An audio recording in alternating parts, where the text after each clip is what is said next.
Hey, everybody, it's Ken Tucker, and I want to welcome everybody to this week's episode of the Marketing Guides for Small Businesses podcast.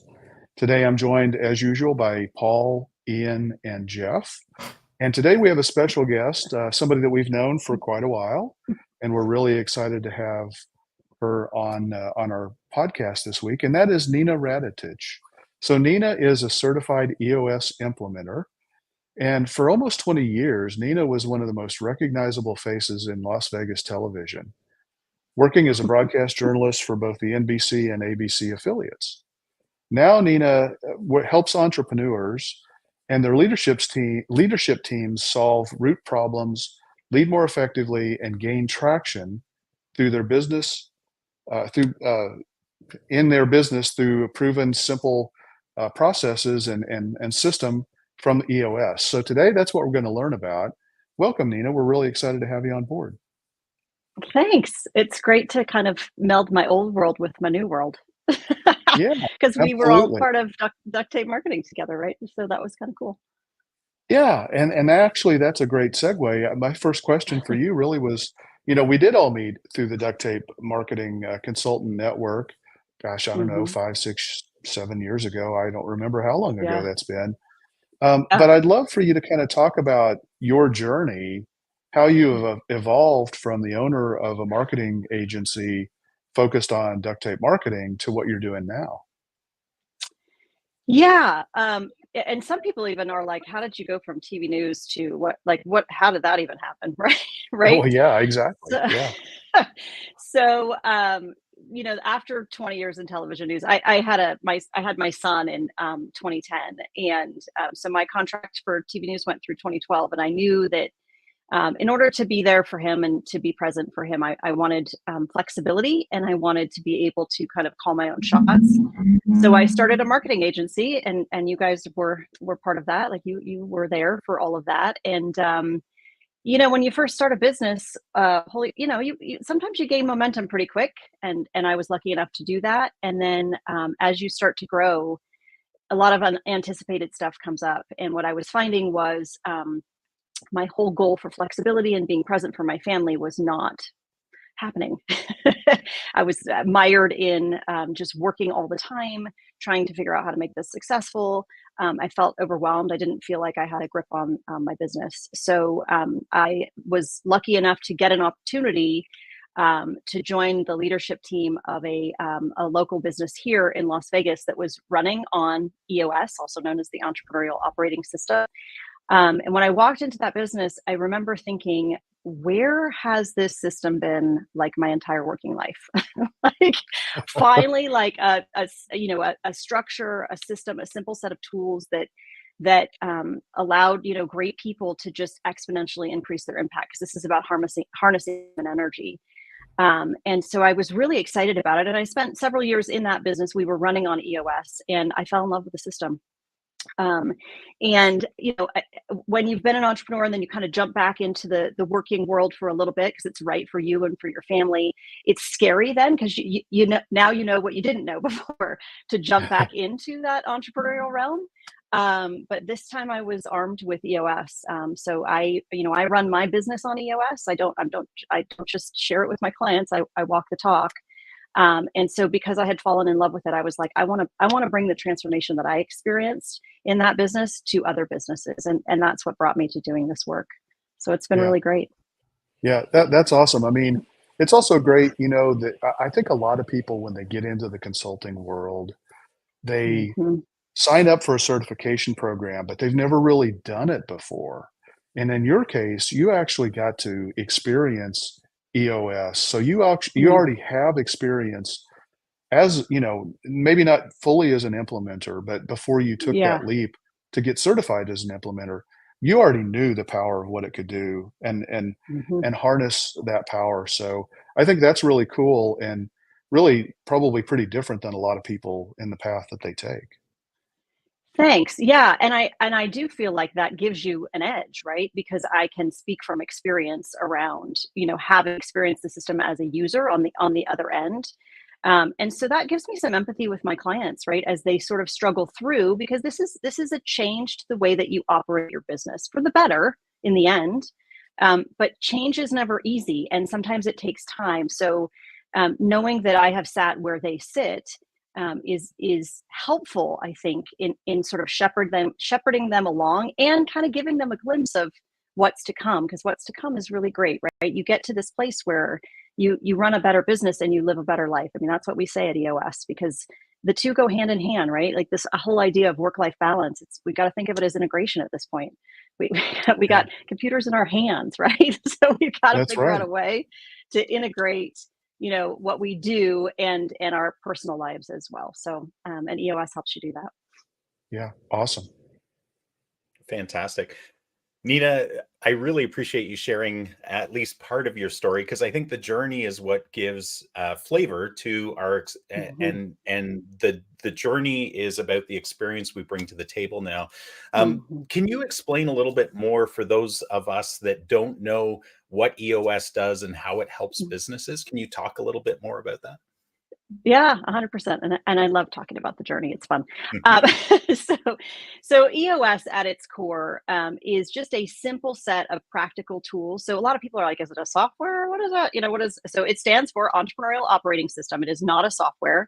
In fact, a lot of the stuff we do is these are timeless principles, right? They've been around for 100 years. They're going to be around for 1,000 more. But essentially, what we do is it's tools for harnessing human energy in an organization. And what we do is we make businesses better at three things we call vision, traction, and healthy. So vision from the standpoint of getting everybody on the same page of where we're going and how we're going to get there. I mean, a lot of times it's in the leader's head, right? We're getting it out on paper. We're getting everybody on the same page around that. And then we're giving them the tools to gain traction on that vision. I don't know how many strategic planning sessions you've all sat through, right? Get very excited about that strategic plan that comes out of that planning session, and then it goes on a credenza never to be looked at again. We give you the tools to be able to execute consistently on that vision with discipline, with structure, with accountability. And then we help make you healthier as a leadership team, so that the people that I work with are entrepreneurial, right? They're privately held companies, and they usually have a leadership team in the organization, or maybe they're building one. But we work to make you better as leaders together, because oftentimes when you bring leaders together in a room, we're so used to working as leaders, it's hard for us to come together as a team. So our goal is to make you healthier as a team. And really, as goes the leadership team, so goes the rest of the organization. And you just get to this place where one day everybody's 100% on the same page with where you're going, how you're going to get there. They're executing on your vision consistently, gaining traction toward it. And they too are working together as this healthy, cohesive team that actually enjoys working together. So that's what in a nutshell, that's what EOS does. That's amazing. It Nina, sounds very holistic. It is holistic, and we look at the business through 6 key components. So the model itself is made up of just 6 key components. And I think what I love about EOS, because I kind of have some visionary tendencies, is visionaries were pinging, right? We got a million ideas, got a million stuff we want to do, but this focuses you, right? And it simplifies your business to 6 key components in your business: vision, people, data, issues, process, and traction.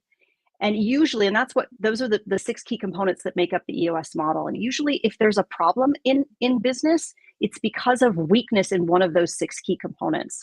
So what we do is we help you strengthen each of those 6 key components with specific tools and disciplines to help you. Nina, is there a particular type of business or size of business that EOS works better or faster? What's a typical client look like for you? So a typical client is, again, privately held entrepreneurial company, 10 to 250 people usually. Their leaders need to be growth oriented, and more afraid of the status quo than they are of change, essentially, right? They need to be willing to be moving forward. But I think the most important thing is that the leaders and their team need to be willing to be open, honest, and vulnerable with themselves and with those around them. Because if they're not, it's really hard to put these tools in place, and it's really hard for us to sort of move forward if we're not willing to say what needs to be said, not willing to admit where we're great, where we may not be so great. So that's a really important piece of this. Mhm. Nina, And this is Ken. you guys should recognize that target market, right? We've got our target Yeah, market defined. yeah, My absolutely. marketing friends. Yeah. So, I've done a lot of business process reengineering, is what we called it back in the old days, and Yeah. that term comes from my experience as a government contractor. But one of the things that consistently blows me away is that it's almost never intentional, although sometimes it can be, but it's really just that people get trapped in their silos and they Yeah. don't share information across the organization. And Hmm. when you bring them into a room, they're like, "Holy crap, I had no idea." And so Hmm. that alignment with vision consistently across the entire organization, I think, is huge.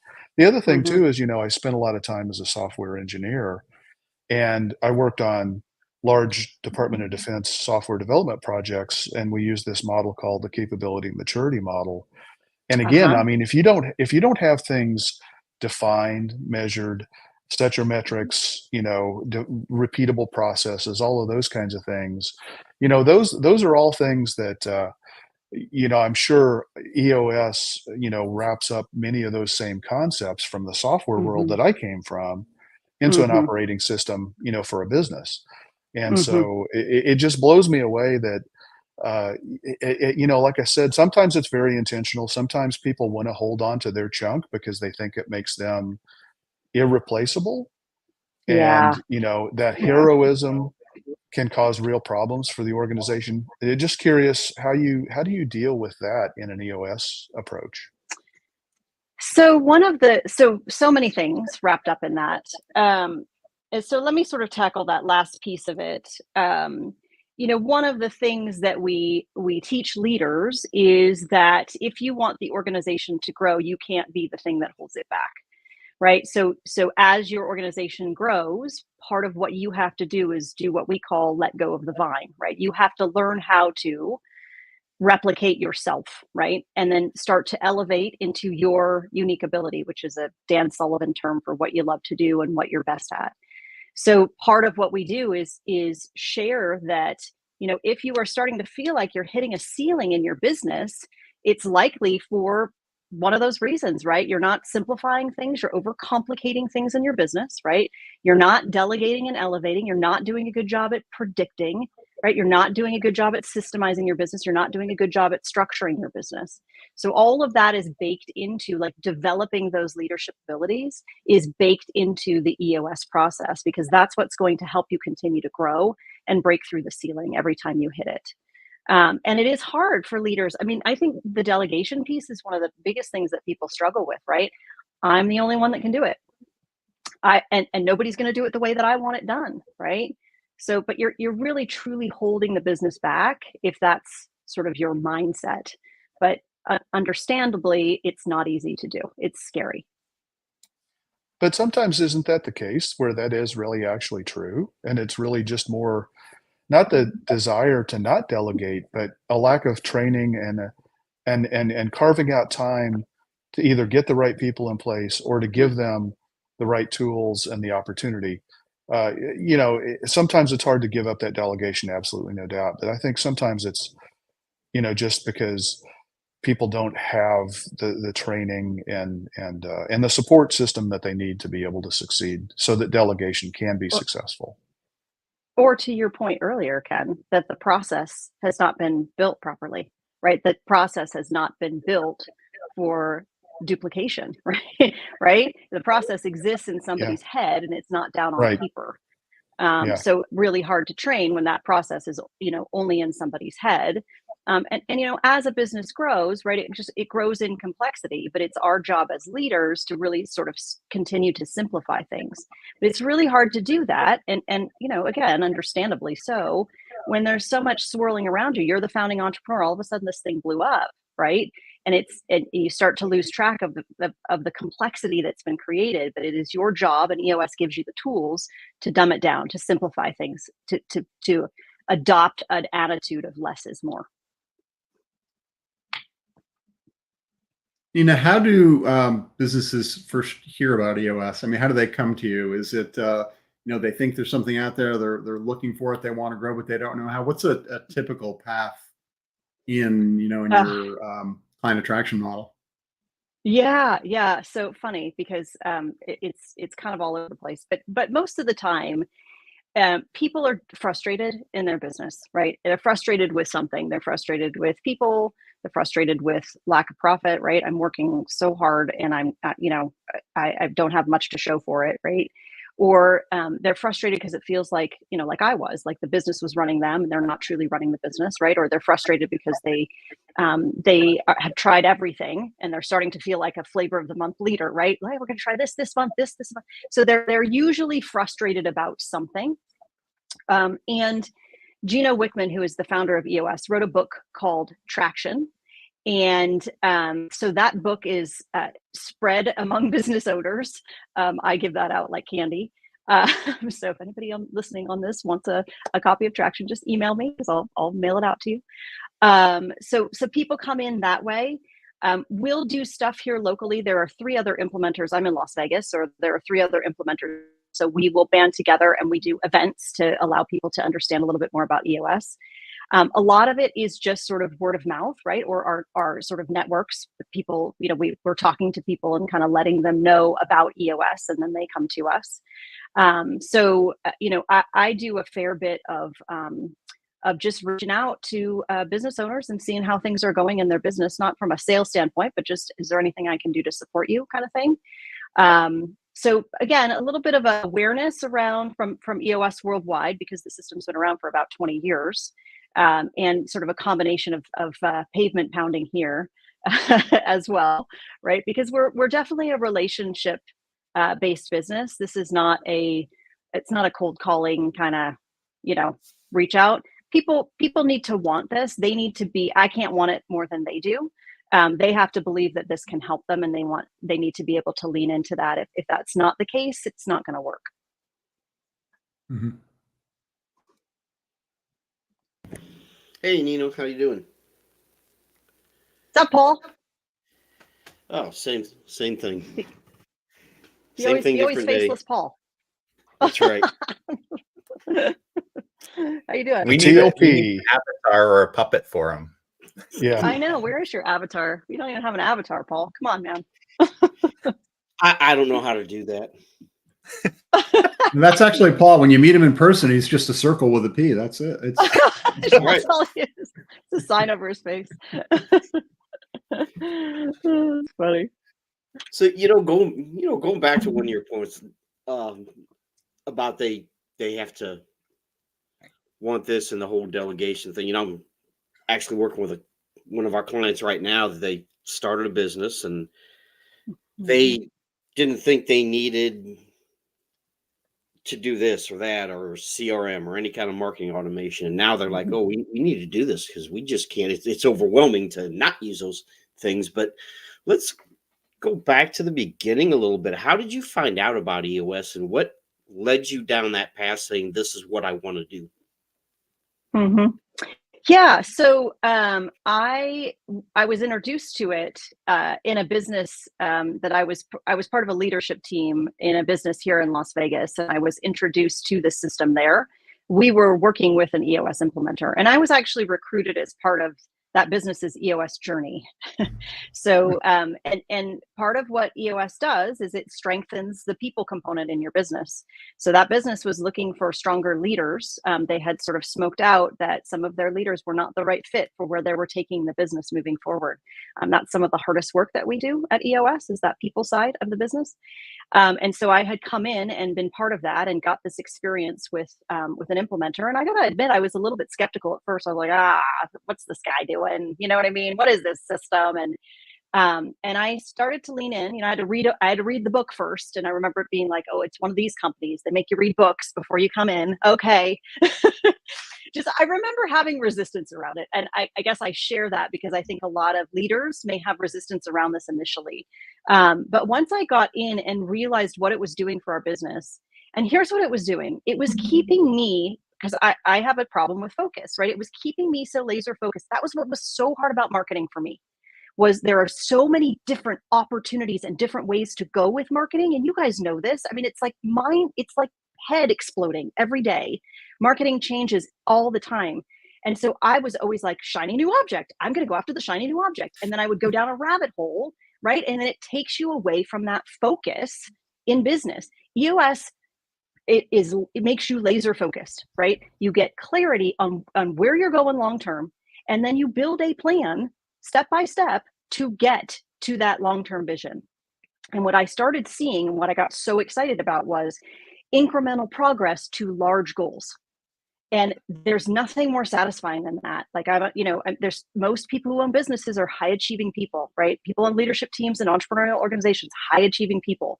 And high achieving people get frustrated when they can't reach a goal. They can't get closer to their goal. I was excited to know that I was forced and held accountable to certain, we call them rocks, 90-day priorities that were going to chip away at our 1-year plan, that was going to chip away at our 3-year picture, that was going to bring us closer to our 10-year target. So because of that, I was like, okay, finally, here it is. Here's the system. Here's the structure that I need and others need. And so I was sleeping better at night. I was not taking my laptop on vacation like I had been in my own business. Even to this day, now that I'm back as an entrepreneur, I'm not doing any of that stuff, right? Like, I'm not thinking about work on vacation. I am crystal clear about what I've got to get done this quarter. And I am building my time intentionally. And EOS allows you to do that. It gives you some freedom in your business. We don't want you to just run a better business. We want you to, as a result, live a better life. And I experienced that for myself.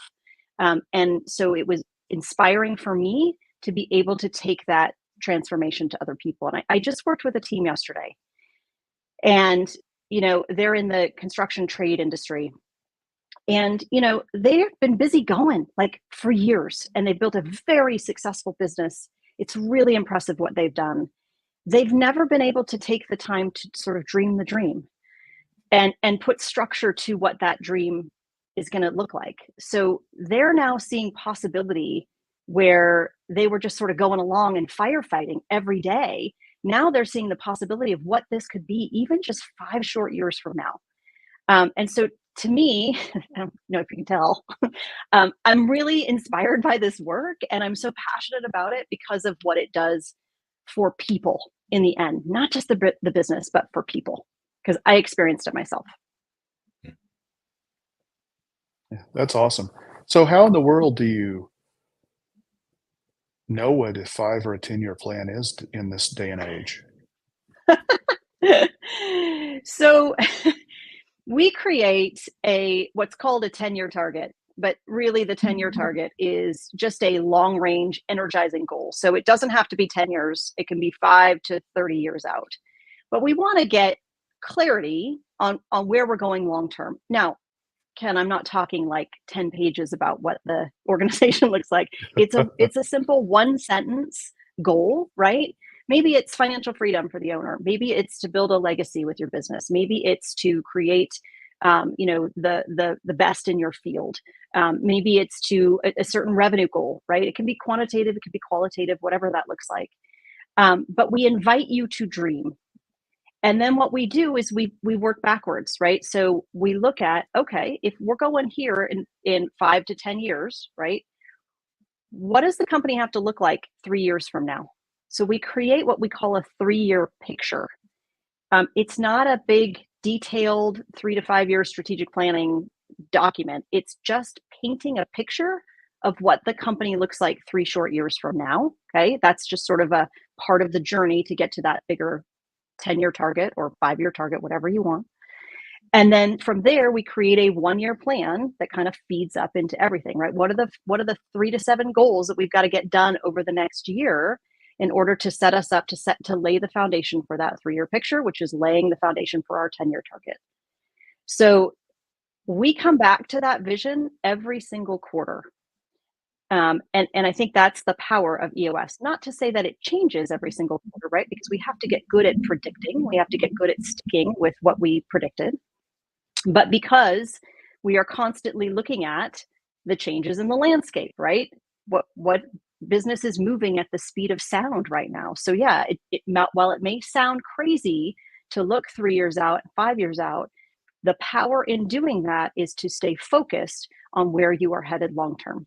Even if that adjusts, that long-term goal adjusts even just the slightest each quarter. It just keeps us really laser focused on what we've got to get done. Does that answer your question, Ken? Yeah, thank you. I love the system, if you can't tell. So let me jump in. So, let's talk, of course, we're all marketers, so let's talk about the shift to marketing. Yeah, I let's talk know a marketing. few EOS implementers. I know y'all get involved with the big picture and the strategic planning, and marketing, of course, is a part of that. Yeah. So in your experience, how has implementing EOS influenced or shaped marketing strategies? And then I'll have a follow on to that once you address that. But how has it helped or shaped the marketing strategies of the businesses you've worked with? Yeah, so part of what we do in building the vision is we build a marketing strategy with the leadership team. And, like everything in EOS, that's a simplified approach to a marketing strategy, really just getting clarity around who is our ideal customer, demographic, geographic, psychographic makeup of our ideal customer. And then there's 3 other aspects to marketing strategy, but that's the messaging to that ideal customer. So we get clarity on that. And then the second piece of it is we define our 3 uniques. What are the 3 things that make us different and better? I mean, this is like 101 for you guys, right? Different and better in the minds of your ideal customers. And then we help businesses, if it makes sense for them, create a proven process. So that sort of 1-page visual illustration of how we take care of our customers from the time they're like thinking about doing business with us all the way to the time that they become longtime satisfied customers.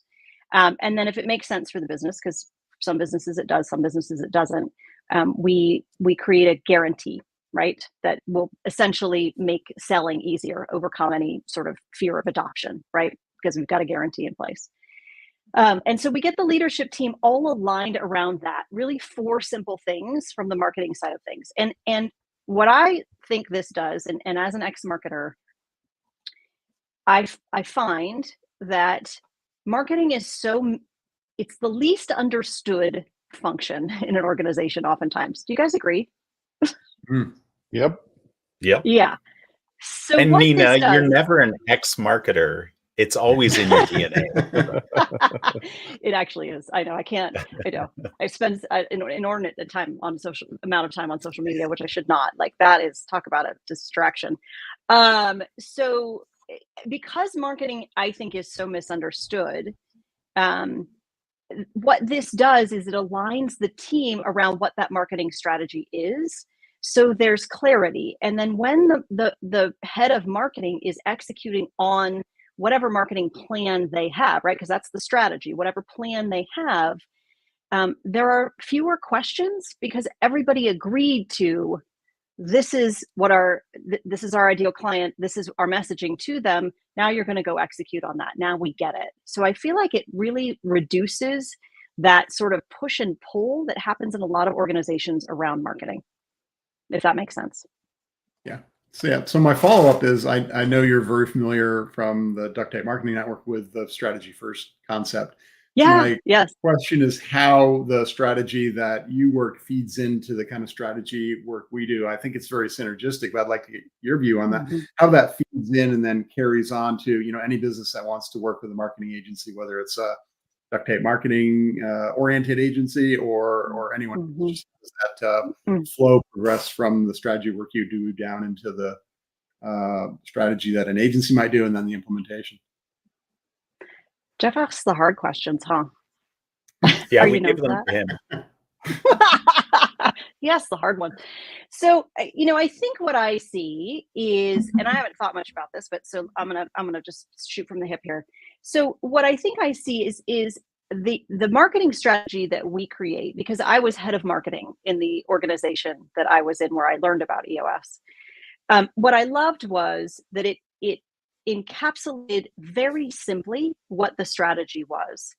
And the work that duct tape marketing does is just goes deeper, right? So it takes that and sort of builds on it. So I think they're extraordinarily complementary, because sometimes as marketers, we need a little bit more depth than just those 4 things. But that's not what it's designed for anyway. It's designed for alignment, right? And everybody on the same page and speaking the same language. And then that strategy first goes a little bit deeper and allows you to create a really spectacular plan for execution. So I think they do work very synergistically. And what is funny is sometimes in EOS sessions, part of what we do is we process issues with our clients. So I have plenty of opportunities to be able to hear if there's an issue with marketing, right? And where a marketing agency might be able to come in. So there's a great opportunity for me with referral partners and that kind of thing to be able to just share with my clients. It's their decision in the end, right? But to share with my clients some of the resources that I have. And I'm grateful that I have resources like you guys, right, in the marketing realm that I could share with my clients, because often they will need that help, because many people haven't done this deep of work with marketing in their business. Mhm. I like that answer. I didn't mean to catch you off guard, often. but I've like I said, I know and have worked with a few EOS implementers, and I know it is very synergistic.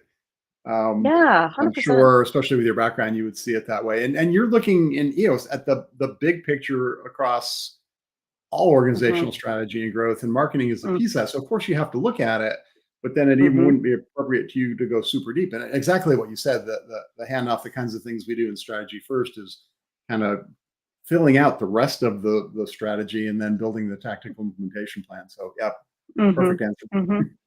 Yeah. Okay, good. I passed. I'm just kidding.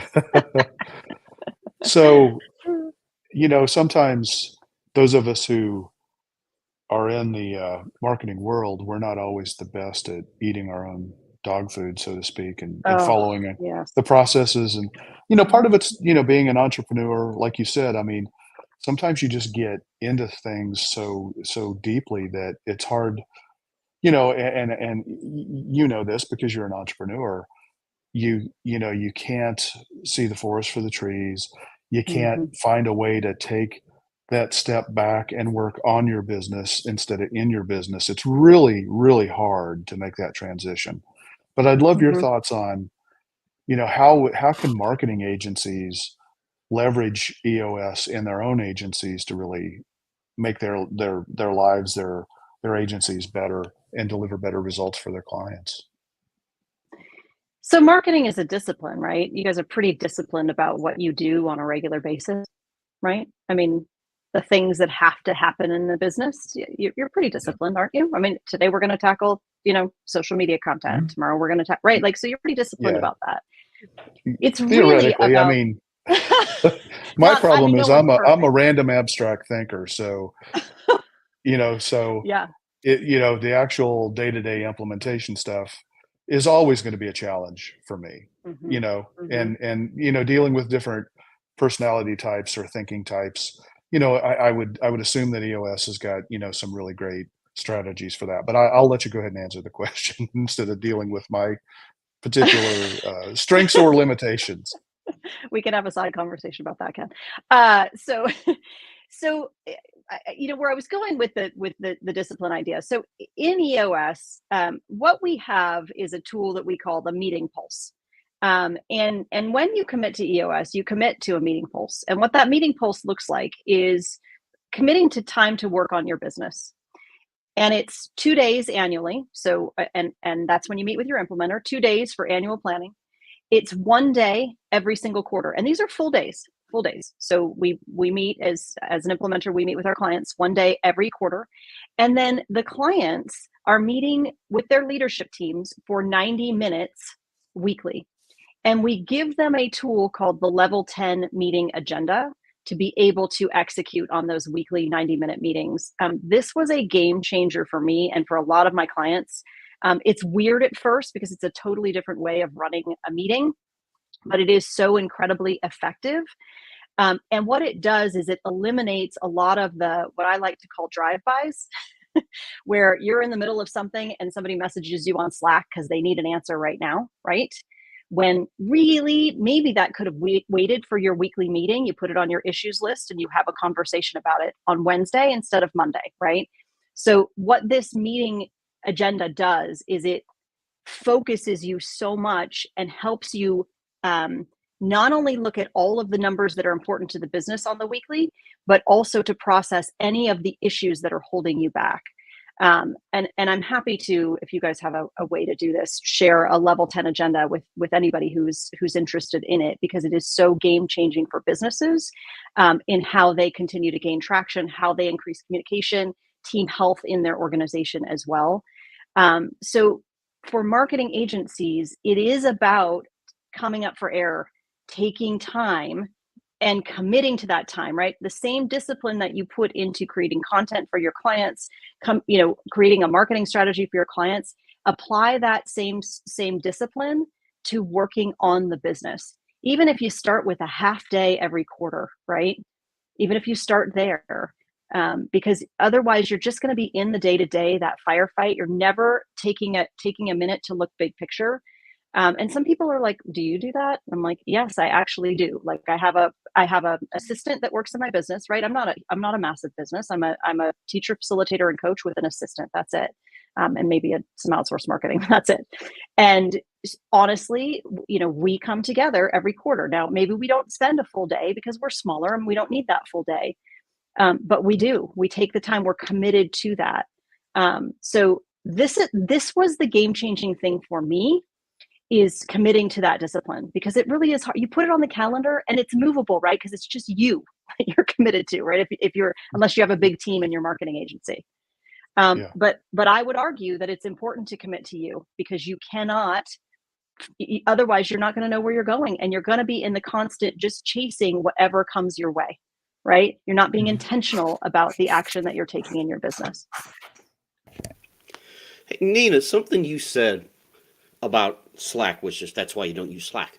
But I use Slack. I'd actually do. I do use Slack. No, I think Paul was making an editorial comment.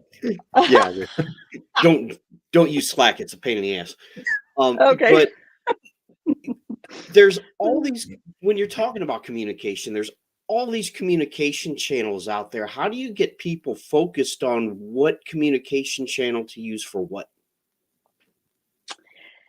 Well, that's up to them. I mean, that's not something that I really, part of what we do with EOS is we put ourselves out of a job. So I do, a lot of times our clients will work with us. It's usually about a 2-year journey. But our goal is to not get them to rely on us. Our goal is to help empower them, give them this set of tools, and then get out of their way so that they can run their businesses. So if an issue like that comes up, I will facilitate a discussion around what makes sense. But when it comes to communication, what we recommend is that meeting pulse. And we recommend a once weekly 90-minute meeting with the leadership team. And then eventually what you're doing is, when you master that on the leadership team, you cascade that down into the rest of the organization. So each department is having its own level 10. Maybe those level 10s are not 90 minutes long. Maybe they're 45 minutes and they're every 2 weeks, right? Whatever the organization needs. But we're creating that consistency and that discipline. And what we find, Paul, is sort of a natural byproduct is people start to, because they know they're coming together once a week, every week. I mean, unless they die or they're on vacation, like it's that we're that committed to this weekly meeting, they tend not to have as much needed communication outside of that meeting. So it allows you some freedom to get more things done without a bunch of things interrupting your day, because you do know that you have an opportunity for communication once a week, a scheduled opportunity. Okay, so do people, so what you're saying is because you have these meetings, people know what they're supposed to be doing. So they should know what they're supposed to be doing. So they don't necessarily have to be sending emails and text messages, whatever, on a daily basis. Yeah, you're getting on the same page in these meetings. There's accountability built in. What you're doing is you're looking at a weekly scorecard. So you're looking at all the numbers that are important to your business on the weekly. You're reviewing your rocks, which are your 90-day priorities. Are you on track? Or are you off track with your rocks? You're reviewing any issues with your customers and employees. Like, is there something that we've got to talk about, or is there something positive we want to share? And then you've got a list of to-dos. We call those are 7-day action items. We call those to-dos. So you're looking at your to-dos every week, right? So you're accountable for those to-dos. And then you spend the bulk of the meeting solving issues using a tool that we call IDS, or the issue solving track, where you identify the issue, the root cause of the issue, you discuss the issue, but not over discuss, right? We actually want to discuss with the intent to solve, which is the S part of IDS. And a solution typically involves that somebody's got to make a decision, and then somebody's got to take an action, which oftentimes then becomes a to-do. So that those to-dos build that 7-day accountability. Issue processing helps you break through any roadblocks you're experiencing. And then you're looking at the numbers and the goals that are most important to the business, right? Because you've built that already. So yeah, each week you're coming together with clarity and gaining more clarity through that meeting together. Does that make sense? Yes, awesome. So how do you know that you've got the right goals and the right metrics to get to where you're trying to go? Oh my gosh, it's loaded, isn't it?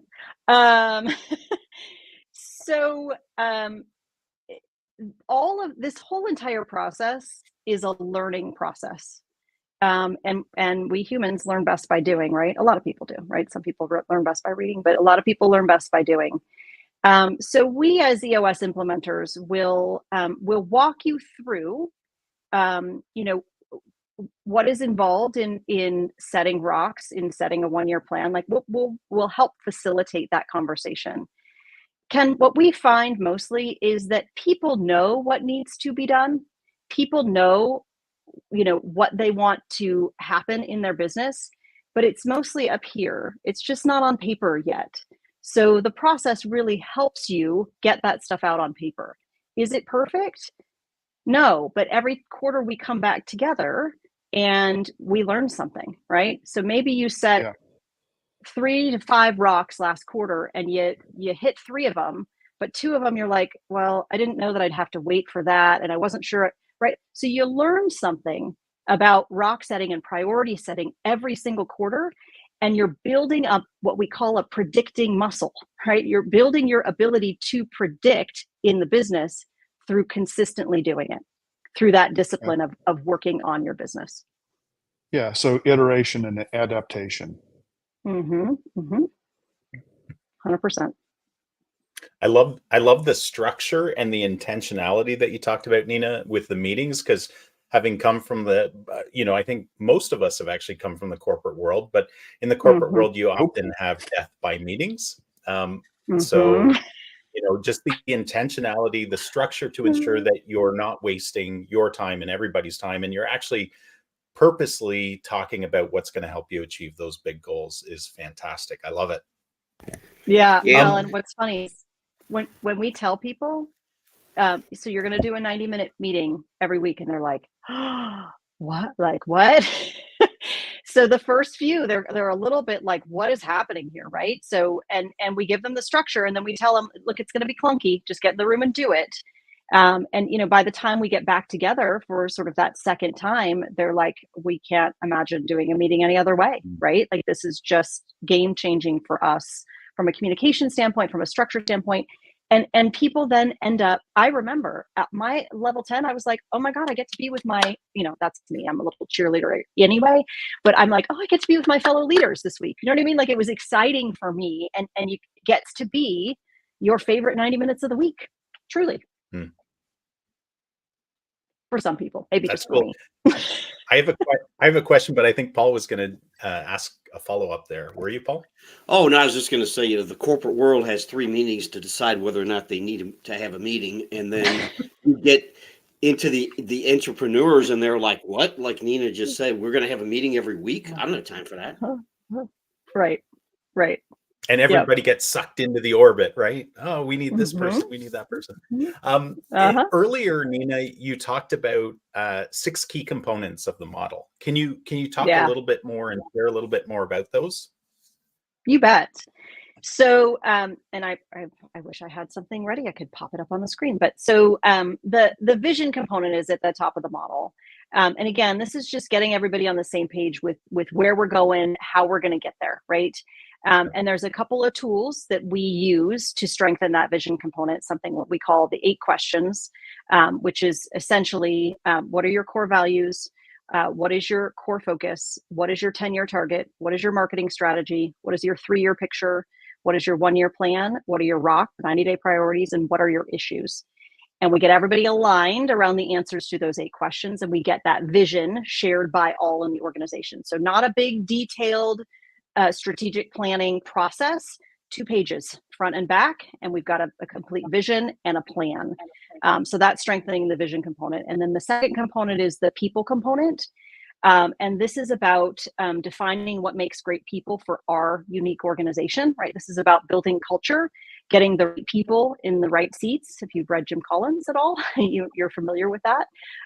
So many people struggle with the people component. So we give you the tools to get the right people into the right seats. The data component, running your business on facts, figures, objective information. A lot of times in entrepreneurial companies, we're nimble, right? So we're like, that looks like a good way. Let's go that way, like feeling-based, emotion-based, sometimes ego-driven decision-making in a company. So the data component really strengthens our ability to make data-based decisions. And then when you just strengthen those top 3 components, vision, people, and data, you create transparency in your organization. Like all the issues, imperfections, all that stuff has nowhere to hide, right? Because you're strengthening those 3 components. And that brings us to the issues component, which is the 4th key component. So the issues component is every organization has issues. Some sweep them under the rug until the organization is bursting at the seams with issues that are swept under the rug, right? And never dealt with.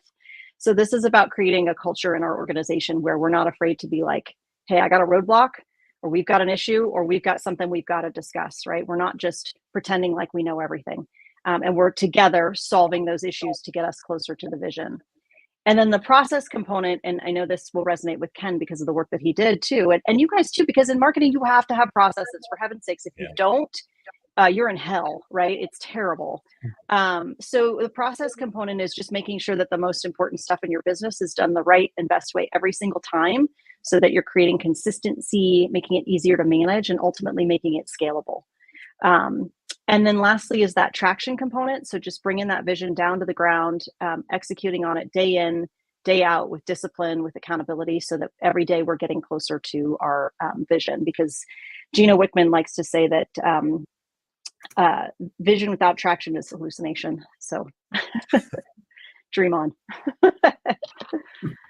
Yeah, so those are the 6 key components. And the whole idea is not to get to 100% strong, because that's perfection. We don't want perfectionism, but to the extent that you can get to like 80% strong or better in each of those 6 key components, you're truly running a great business, right? We're not after perfection. We're trying to just run a better business, live a better life.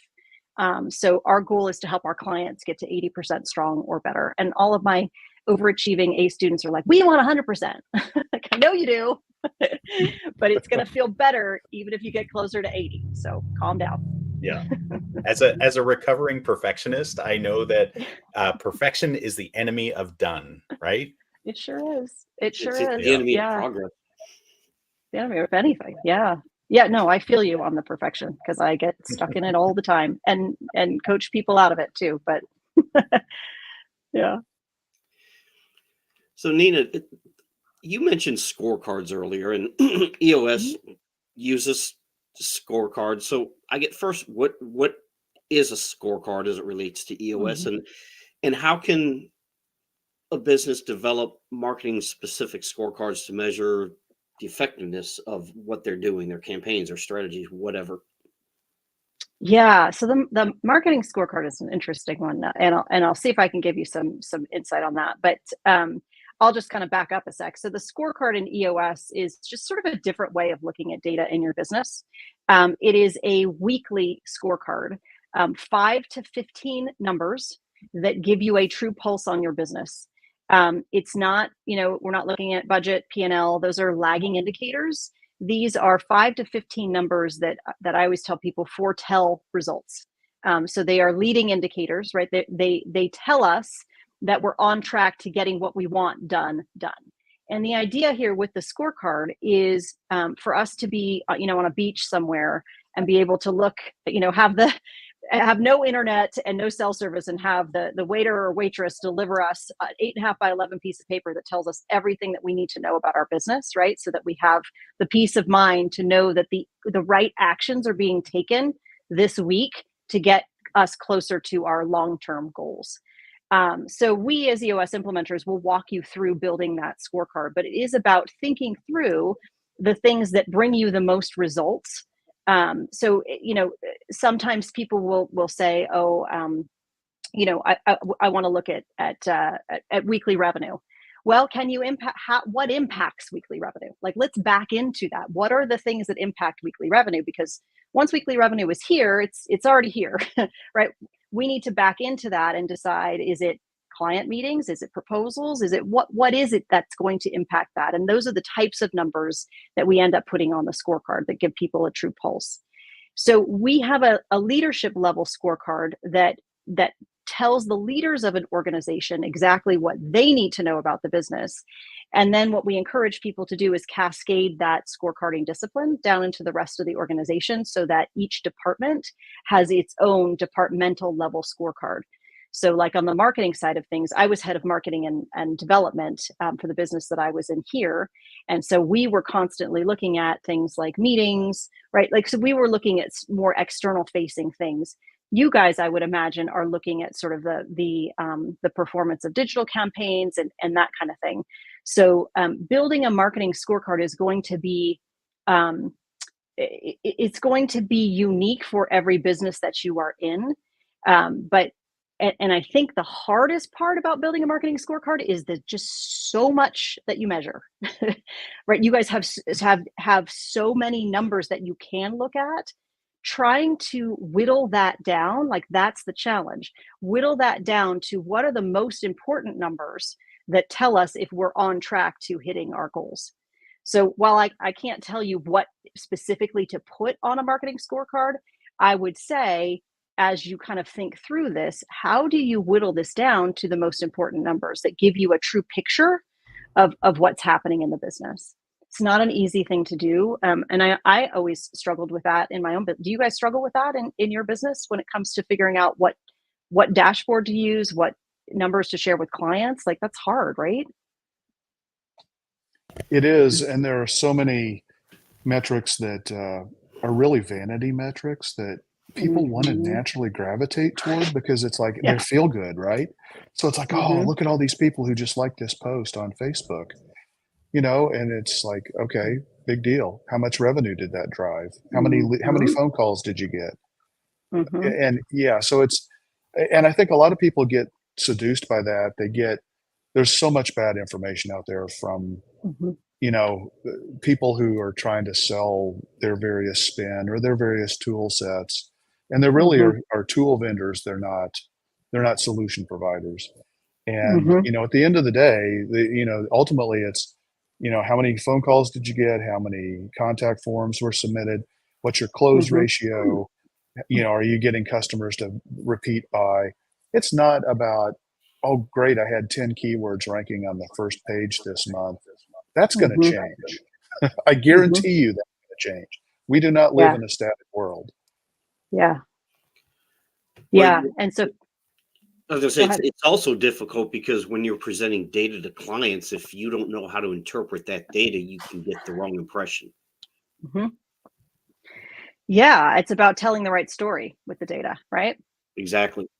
Well, and I think with, when you think about marketing in general, if we're looking at leads, right, those are leading indicators, right? Leads are leading indicators as to whether or not we're going to close a deal. So many of the numbers that you are looking at, sort of your bottom line numbers, right? How many phone calls, how many leads, like that's probably what's going to be on a business's marketing scorecard, right? So that they can see weekly what is going to lead to good outcomes for us, right? New customers, new clients for us. So maybe it's easier than we think it is to build the right marketing scorecard from a business standpoint. Now, the marketing department itself, looking at what led into all those leads, right? That's a whole nother, can of worms, right? And that's where it gets sort of complicated for you guys in figuring out what are the right things to be looking at to know what to adjust in our marketing campaigns to be able to lead to the results that we want. It's not easy. Yeah. That's why I'm not doing it anymore. But I think what you outlined there, Nina, is so true. Is that when you have your North Star metrics, your for dental clients of ours, it's new patients and revenue, monthly revenue, right? And when you always keep your eye on those things, and then your supporting metrics below that are phone calls, lead form submittals, whatever it is, and then below that you start to get more and more into the details. But all of them really, you could track anything, you are tracking everything, but the scorecards you're using at each kind of tier is always related to that North Star set of metrics. I think that you're responsible to the client for. I think that's what really helps bring clarity to the reporting. And I'm really pleased to hear that sounds true in what you're talking about with EOS as well. Yeah, 100%. Yeah, it's great. So Nina, we're coming up on the top of the hour, so I'll give you one last little kind of little easier question, maybe. And maybe I was going to say, Jeff, go easy on me. Just if you kind of look back over your entrepreneurial journey, EOS or beyond, what would you say has been your biggest aha moment? Oh, that actually is an easy one for me. Thanks, Jeff.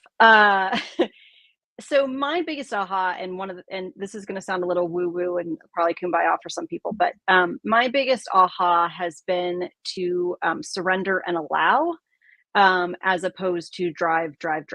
I have been driving my entire life, and always feeling like I can control outcomes. And when I lean into surrendering and allowing, doing what I need to do, doesn't mean that I'm not taking initiative, but doing what I need to do and then letting go of the outcomes, better things happen for me in my business and in my life. I feel calmer, I feel happier, and I just sort of trust that things are going to work out the way that they are supposed to.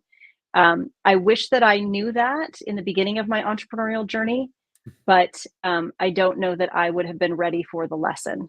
So I think the lesson comes along when you're ready for it. And it's taken me, at 51 years old, it's taken me till now to maybe to learn it. But man, it's a lot better for me now. That doesn't mean I don't come out of it every now and again and start to get in dry and stress mode. But I spend a lot more time in surrender and allow than I do in that other mode. So I would encourage other people to find that if they can. Yeah, nice. Awesome. Nina, thanks so much for your time and insights today. We've always loved working with you and talking with you. You have, you just have such clarity in the way that I think you express concepts and ideas. And so it's always exciting to have you on board.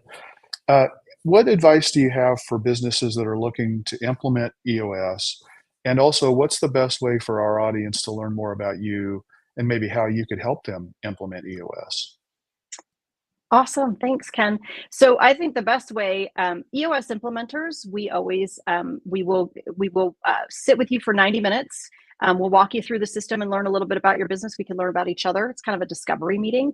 It's complimentary. So we do, complimentary 90-minute meetings. Great way to just sort of dive into EOS. And honestly, it's you get some tools out of it. So even if you decide not to pursue EOS, it's just a great way to learn about the system in general. So if you're interested in your market, reach out to an EOS implementer there. You can find the guide on eosworldwide.com. And then I work mostly here in Vegas, some in Northern California as well. But Ken has my website that he built up on the screen. Thanks, Ken. And then I'm also at eosworldwide.com/Nina-Radetich. So that's my other microsite through EOS Worldwide. And happy to just hop on a call with anybody who's interested in learning more. Send you a traction book if you'd like one, and spend 90 minutes with you and your leadership team if it makes sense.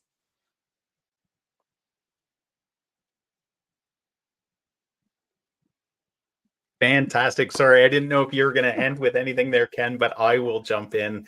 Thank you, Nina, for joining us today. Thank you to our audience for joining us today. This is awesome.